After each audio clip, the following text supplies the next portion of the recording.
Hi, in this video I'll be testing and changing the door switch on a Hotpoint TDL30 tumble dryer, but it also covers other makes and models in the Hotpoint, Creda, Indesit and Ariston range of machines as well. Before starting, switch the machine off and remove the plug. The lids are held on by 2 or more screws at the back, and once removed it can be pushed backwards and lifted off. Not all the lids come off like this. Some are actually hooked into the fascia panel at the front, so you've got to be careful as you pull them out. Check the colour of the wires on the switch and then follow them up to the timer. On this one you've got a pink and a white that goes to the timer itself, and a brown and white goes to the terminal block. Close the door to activate the switch. Then place a probe from the meter on the brown wire in the mains terminal block and the other probe on the terminal on the timer. If you get a reading on the meter, it will indicate the switch is fine, but if there's no reading, then it just means that there's no circuit and further testing is necessary. Open the door and unscrew the switch. It's not necessary to dismantle the front just to change the switch, because it can be done through the top of the machine. There's normally a piece of wire holding the cables to the cabinet. This is to prevent them from rubbing on the drum as it turns. Unfasten this wire and also cut the cable tie holding the switch wires onto the loom.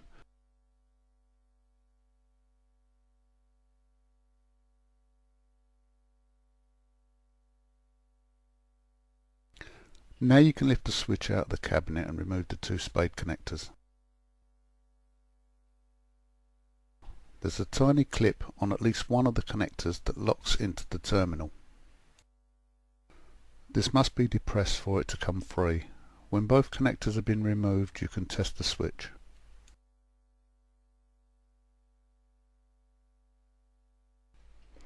When the door's closed, it pushes this part of the switch in, which makes contact with both terminals inside and completes the circuit. So to activate the switch, you'll need to find a way to hold this section in while you attach the 2 terminals with the meter probes.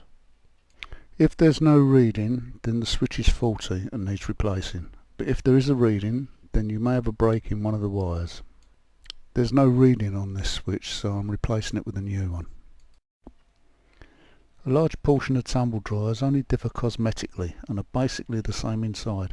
So although your machine may look different from this one, it could have the same internal setup and even use some of the same parts. Depending on your current supplier, the switch you receive may vary from the one you're replacing, but providing you supplied the correct information, you should get the correct switch for your appliance. Check in the package to see if there's any information about wiring changes. If not, it should be a straight swap, even if it does look different from the one you've just removed. Be careful when fitting it, because the lip on the switch hooks into the opening on the cabinet, and if it's not fitted properly the door won't shut and the machine won't work.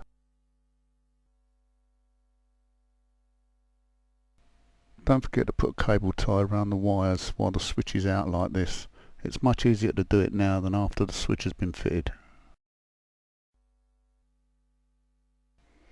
This video clip is just to show you what I mean by hooking the lip and the switch in the cabinet. You obviously wouldn't take the front of the machine off to put the switch back.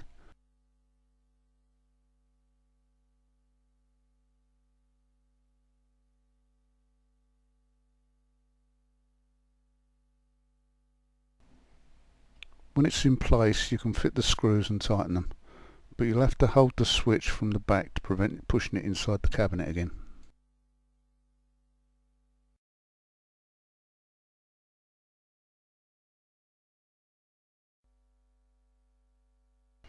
You should refit the top before testing it, but I'm testing it with the top off so you can see it working.